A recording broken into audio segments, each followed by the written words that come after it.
Florida Governor Ron DeSantis is struggling to come up with a way to save his failing governorship.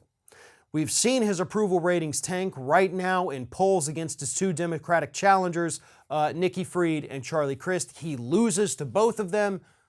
Plenty of time before the midterms, those numbers are going to change, so he doesn't really have to worry about that. But he does need to do something to shore up that Republican base in his state.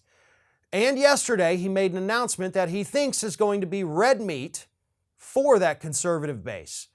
He announced that he was instructing his Secretary of State, Ms. Laurel Lee, to go out there and investigate Facebook for potential election interference.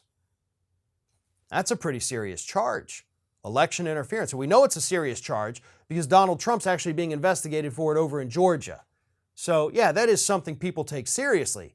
So Ron, come at us, man. Give me the facts. What do you have on Facebook to suggest that they actually interfered with U.S. elections? They should all be put in jail, right? No. You see, Ron DeSantis is basing this new investigation on a report from the Wall Street Journal that said that during the 2020 election and the run-up to it, Facebook's cross-check program, which is supposed to be their fact-checking thing, which is mostly run by right-wingers, by the way. Let's not forget that.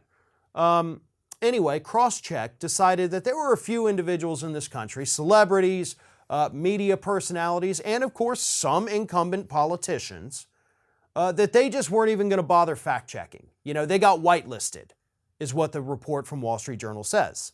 So they were whitelisted. And according to Ron DeSantis, this may amount to election interference, and I am dying to know how that works, Ron. How? How does that work out to be election interference? See, Ron, here's the thing, buddy. Nobody in this country has a legal right to be on Facebook. Nobody in this country has a legal right to run ads on Facebook. Facebook is not a constitutionally protected institution here in the United States, and therefore, if they let some people on, if they fact-check some and not others, whatever, you can't do anything about that. There's literally nothing you can do, and no, that's not election interference. That's like saying a candidate who didn't have enough money to run television ads, I'm going to accuse my competitor of election interference because they ran ads on television and I didn't have enough money to do it. Yeah, you can't do that. It's the same thing here. Just because one candidate gets fact-check on Facebook and the other doesn't, sure, it means Facebook might be skewed one way or another, and I'll get to that in a moment because we do know which way Facebook is skewed. But it's not interference because it's a private company, and it's a private company that's not putting the money into the election. They're taking the money from the candidates to run these ads. But here's the thing, and this is why Ron DeSantis may want to double think this, right? We have known for quite some time now, because of reports, that Facebook has been more lenient towards right-wing personalities and right-wing news sites and has been promoting right-wing news sites heavier than they have been promoting liberal news sites, progressive news sites, progressive personalities. Reports have already shown that, and we've talked about them in the past. So if Ron DeSantis really wants to go down this rabbit hole here, you may not like what you find. Because if it turns out that certain candidates did in fact benefit from being on Facebook's whitelist, I'm willing to bet it's probably going to be the Republicans that have already enjoyed a nice, cozy relationship with Facebook.